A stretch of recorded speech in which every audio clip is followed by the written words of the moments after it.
travelers, and welcome to Go See Do Explore. Here we dive deep into the world of travel, sharing practical tips, can't-miss experiences, and the insights to help you make the most of every trip. Whether you're a seasoned explorer or just starting to plan your next getaway, you're in the right place to get inspired and equipped. I'm Christopher. And I'm Ashleigh. And together, we'll help you chart your next adventure, discover what to see and do, and share the stories that bring each place to life. It's time to go, see, and do more. Let's explore.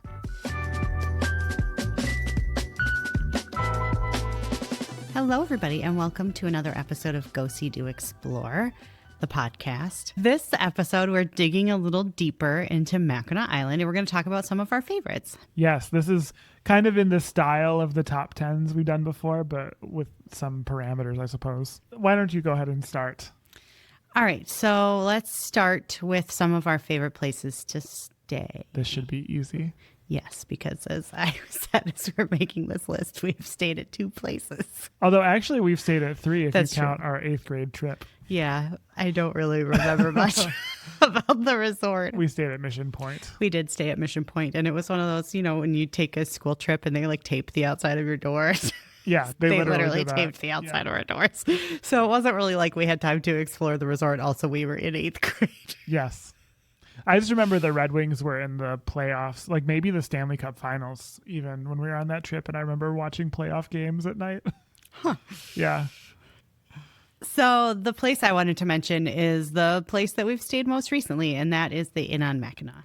That place was awesome. I'm really looking forward to going back sometime. Yeah, we talked about it a little bit back in the fall after we had taken that trip. It was just one night and the hotel was closing for the season. And so I think we got a really good rate, but it was very reasonable for Mackinac Island. I know I mentioned in the last episode that staying on the island can be cost prohibitive for some people, but the Inn on Mackinac was much less than any other hotel price I had ever seen on Mackinac Island. They call it a B&B. Mm-hmm. But it didn't really, I don't know, it didn't have the things that I would think that a B&B would have. Like they had a breakfast room, but it was like a continental breakfast. It felt very much like a small boutique hotel to me. Right. It's not a B&B. You give them a bed. You give them breakfast. Okay, we're just like filling up with Mike Schur references. That's right. I am wearing my office t-shirt, my Dunder Mifflin t-shirt under this sweatshirt. But yeah, overall, I was very impressed with the Inn on Mackinac.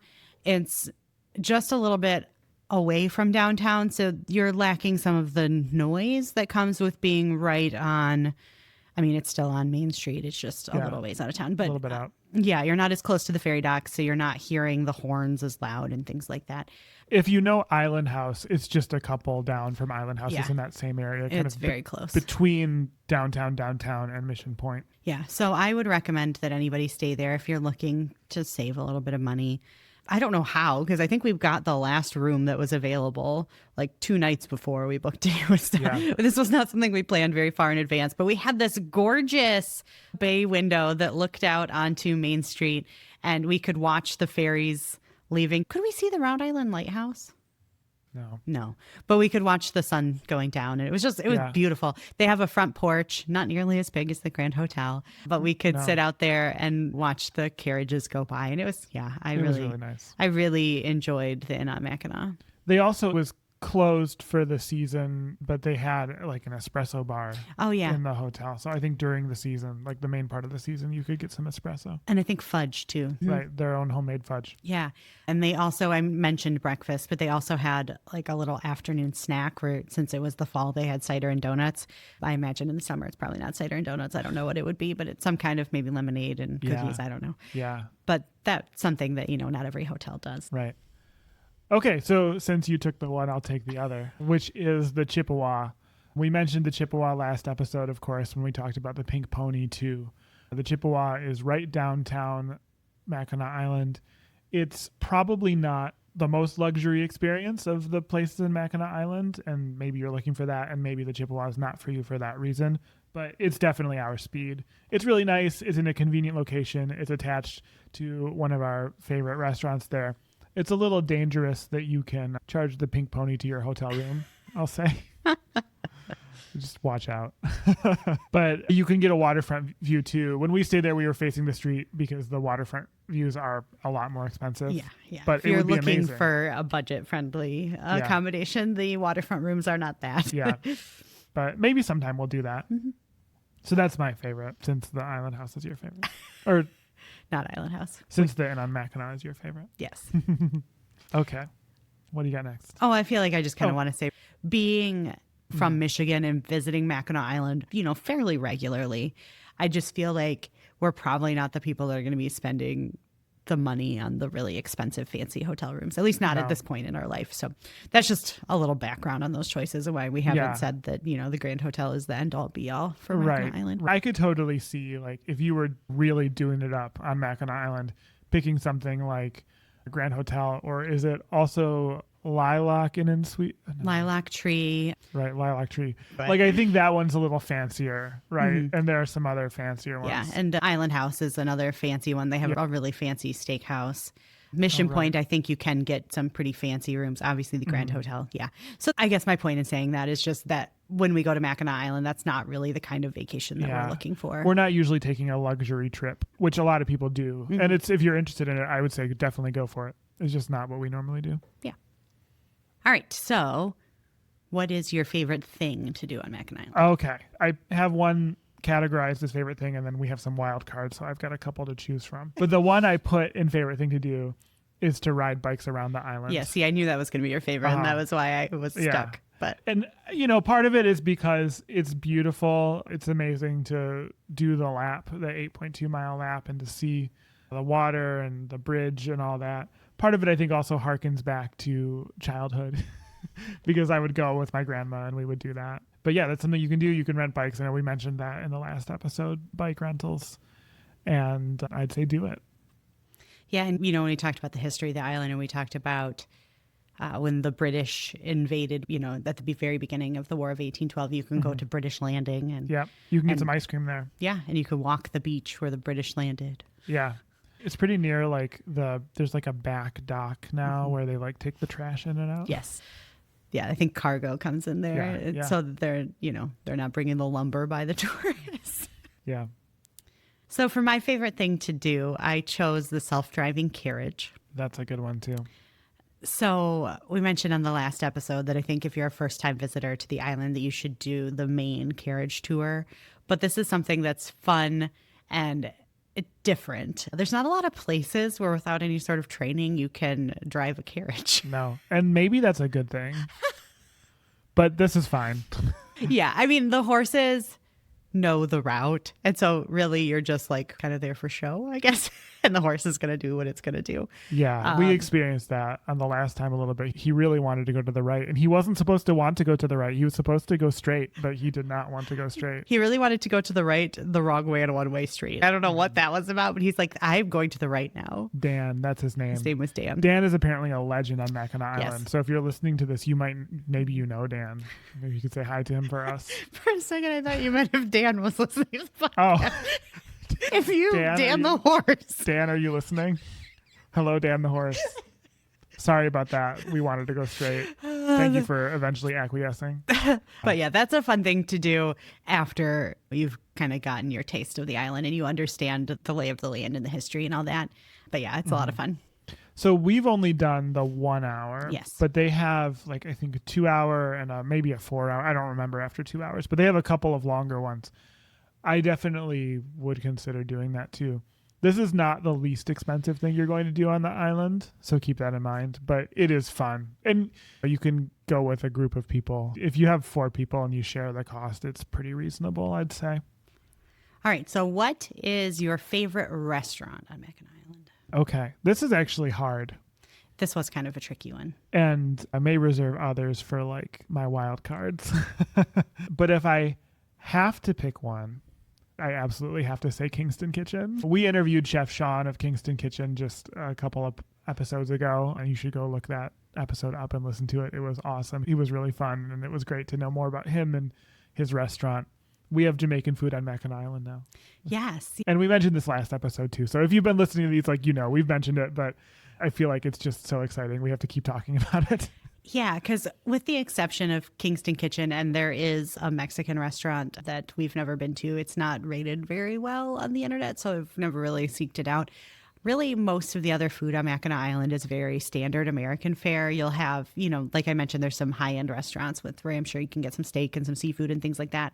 But the rest of it is like burgers and fries. I feel like you did have something kind of interesting at Mary's Draft House, but I don't remember what it was, but it was good. Yeah. Whatever I had there. And so I guess what I like most about Kingston Kitchen is just bringing some variety, bringing some new flavors to the island. And if you have ever been to Jamaica, it totally brings you right back. I will say, I don't think that I've had a ton of Jamaican food in the U.S., but of the Jamaican food I've had in the U.S. is the absolute best that we've had, I feel like. So, yeah, this is one I would say a must do. If you're going to be on Mackinac Island, I would go to this restaurant. Absolutely. Well, should we go to the wine break? Let's go to the wine break. Let's get some wine. Okay.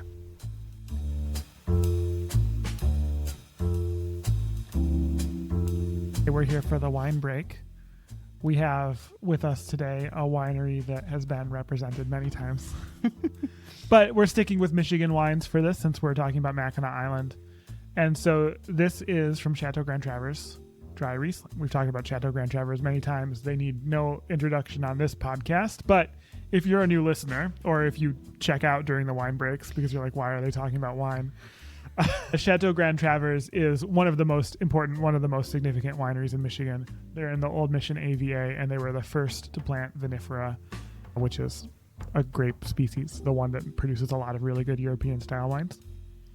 This is a dry Riesling, and they are known for their Riesling, Chateau Grand Traverse. Riesling, I got really sick of it for a while because I felt like it was kind of the thing that everyone had around here. But I really like this wine because I feel like it's a very typical Riesling. It's a very well-made Riesling, and it's dry. For me, for my palate, I think for your palate too, it's more enjoyable. But yeah, let's try it. It's been a while actually since I've had it, this one. I feel like it's been a while since I've had any sort of Riesling. Yeah. It really Riesling has a distinct aroma. Yeah. This is the smell of Michigan wine. Yeah. I would say, yeah. Mm-hmm. I still didn't do my whole WSET, first it's a white. I'm going to make that joke every time now, I guess. It's very tart. Yeah. So Riesling has a lot of malic acid, which I'm sure malic acid has also been mentioned on this podcast. You've talked about malolactic fermentation. That's right. This has not gone through malolactic fermentation, so there is malic acid. Malic acid is the primary acid of apples. So a lot of times a wine like this will be a little bit cidery, kind of reminds you of cider, right? It's pretty similar. There's actually no technical difference between cider and wine. I mean, wine is typically made from grapes and cider is typically made from apples, right? But in terms of the process, like an apple wine and a cider are really the same thing. But yeah, this is, I think, a really nice wine to have with, I don't know, maybe spicy food or maybe some barbecue. I think it's a summer wine, and we're just hoping that summer will get here. I mean, it's April, so, it's not like summer needs to get here right now, but some warmer weather would be nice. We just came back from Mexico. Yes. So it's this is an optimistic wine. This is it's going to be warm enough to actually drink this, not on a podcast. Anyway, Chateau Grand Traverse Dry Riesling, 2022, this one. All right, well, good wine break? Good wine break.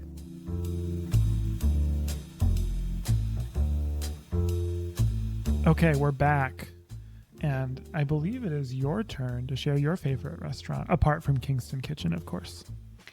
I am going with the Pink Pony. Yes, a classic. Is this one on your list? That was the one I was previously referencing. Yes. Yeah. So the Pink Pony is, as we mentioned earlier, is located in the Chippewa Hotel. It is the, bar/restaurant for the hotel. But I feel like what makes it special is its deck. They have a really awesome patio and deck overlooking the straits. It's right by one of the ferry docks, so you can watch the ferries coming and going. And it also has a really good view of the state harbor for Mackinac Island, so you'll see people out there working on their boats or coming and going from there as well. So there's just a lot of movement. It's a really kinetic kind of place. And there's just something about the water in the Great Lakes. It's a really I feel like it's a Caribbean kind of color. You know, if we just put up a picture right now and didn't tell you where it was, like you would probably think it's the Caribbean if you, you know, weren't familiar with Mackinac and the Great Lakes. And it's just a really nice place to hang out. They have wine. The Pink Pony Rosé is like their house wine, and it is made by Good Harbor Vineyard, which is one of our favorite wineries. They have fun cocktails. Their food is great, and it's, as you mentioned, it can be a little dangerous that you can charge your food to your room if you're staying at the Chippewa. Yeah.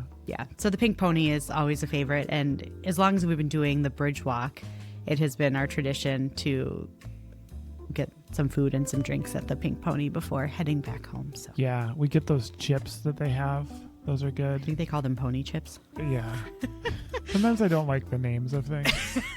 But it's good. Last time too, for the drink, I had a black Manhattan.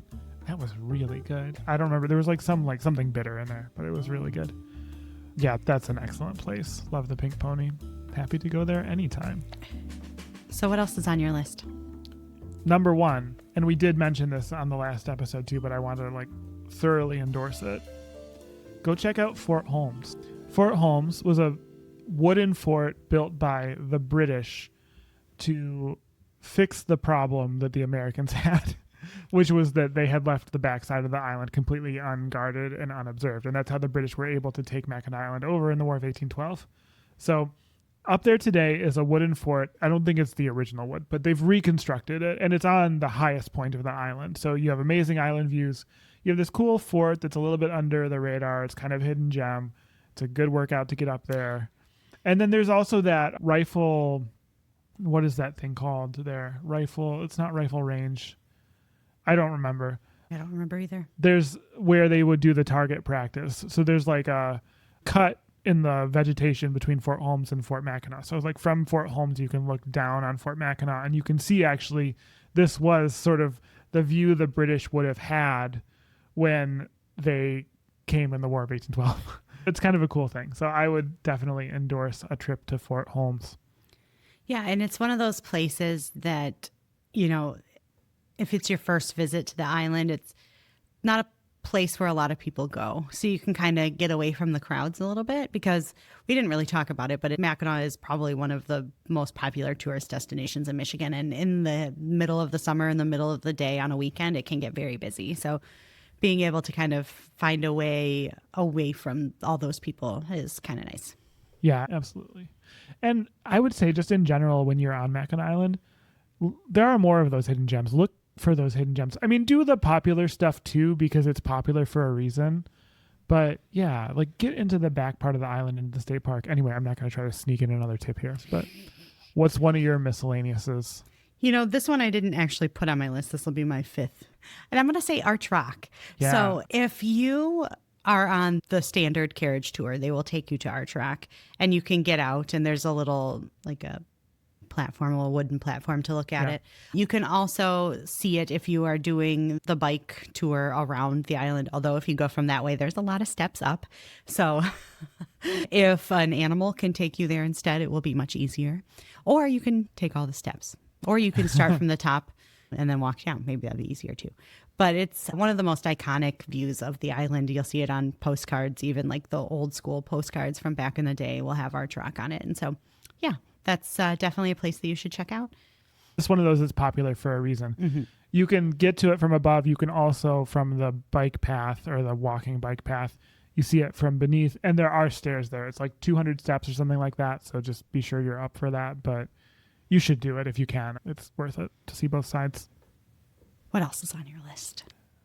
This is more of it's not a thing to do. It's more of a piece of advice that you can implement. And that is to go off season. I mean, definitely go in the summer too. I'm not saying don't go in the summer, because that's when everything is open and everything is kind of at its peak in terms of the flowers and all that. But there's something special about going off season. We went in the fall last year. I believe we had an episode where we even talked about that. You can go find it.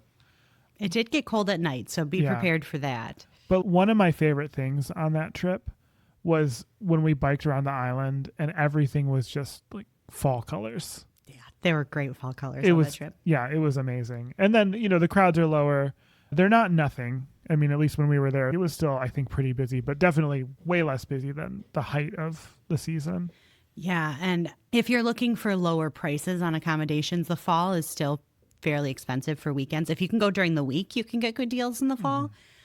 But weekends, for whatever reason, well, I guess probably because of leaf peepers, Yeah. weekends tend to be expensive. If you're looking for better rates, the spring, like the first few weeks that they're open, so like now, April, early May before Memorial Day, you'll see more weekend deals, but things aren't necessarily open yet. I feel like in the fall, things are still kind of open. You know, they're starting to close up. You know, you mentioned we stayed at the Inn on Mackinac and it was their last night. Yeah. But most everything was still open. In the early spring, you're going to encounter more like restaurants that hadn't opened yet, shops that aren't open yet, things like that. The big resorts will have like big opening day deals where you can get packages and things like that too. Yeah. I want to give a tip related to this too, which is just because you're going off season, don't expect that there are going to be a ton of reservations available because, as you mentioned, things do start to close up after Labor Day. Like, for example, Mission Point is not going to have all its buildings open. And so there are fewer rooms and people still book. Definitely people still book. So we got lucky, I think, with a spontaneous trip that was really inexpensive, and you may get lucky too. But if you're really hoping to go and like that's your, you know, there's a lot resting on that. Ours was a very spontaneous trip. And if it couldn't have happened, we just wouldn't have gone. No big deal. But yeah, if you're really like hoping for this to work out, I would say don't wait to reserve. Yeah.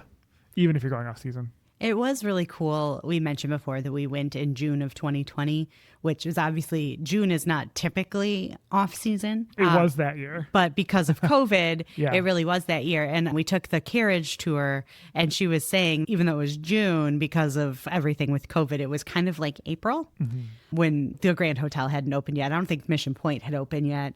We were staying at the Chippewa and we went to the Pink Pony and there were things open, but it was definitely fewer than in the summer. Yeah. But it was really cool to be there with fewer people because even when we were there in the fall, it was pretty busy. Yeah, definitely. Some of that may have just been that was a low travel season for a lot of reasons. Well, mainly for the one reason and then sort of a ripple effect of other reasons. Yes. But yeah. You still have one more, right? Yes. Okay, great. And I am going to go with another restaurant new to us on this last trip, and that was the Gatehouse. Oh, okay, yeah. We had just like appetizers there and they were really good. Yeah. We have walked by the Gatehouse many times. It is a Grand Hotel restaurant because it is in the Gatehouse, you know, what was the Gatehouse of the Grand Hotel back in the day. It's obviously not used as a gatehouse anymore. So there is like a pizza restaurant and then there's the Gatehouse restaurant.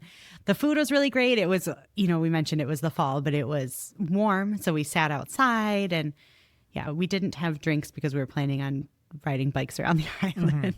But it was just really fun atmosphere. The food was really good and I would definitely go back there. Yeah. It's like halfway up the hill to the Grand Hotel because, as you mentioned, it was the gatehouse of the Grand Hotel. And yeah, it's a nice walk up there too. You walk by some cool old buildings. If you are planning to do, my first to do was the Jack's Livery Stables and renting your own carriage or renting a horse. It is literally on that road. Like you turn left to go to Jack's, but you keep going straight to go to the gatehouse and it's right there. So it's, yeah, we've walked by it many, many times. Yeah, and it always smells amazing. Yes. So I would recommend the Gatehouse as my last mention of this podcast. Absolutely. Okay, so we are working on a little PDF guide to Mackinac Island as well, and I expect by the time this episode is out, we'll have something out there. If you go to goseedoexplore.com/Mackinac, which maybe we should spell that for the people. You know what? I'll do it both ways. Why not? It's the internet. So Mackinac, which is the proper way, but also with a W on the end because the city is spelled that way. Yes, one is French and one is the British spelling. Yeah, that'll take you to a page where you can get that from us. So that'll have even more to say about like things to do. And I haven't actually even shown it to you yet, but it's pretty cool. So yeah, if you want more of our recommendations, more information, you can definitely go there and get that. And it's free. So who doesn't like a free thing? But anyway, thank you for joining us. I hope it's been helpful. Yeah, we'll see you next week. See you next week.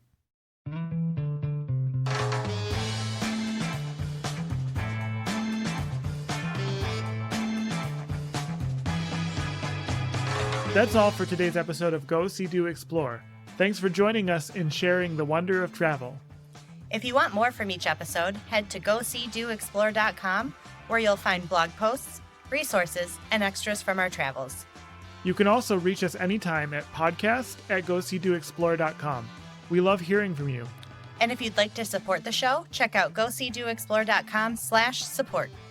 We've got subscriber levels that unlock benefits like our full trip itineraries and notes, a private Discord for travel chat, and even postcards and souvenirs from our adventures. Don't forget to rate and review the podcast. It helps more travelers like you find us. Until next time, I'm Christopher. And I'm Ashleigh.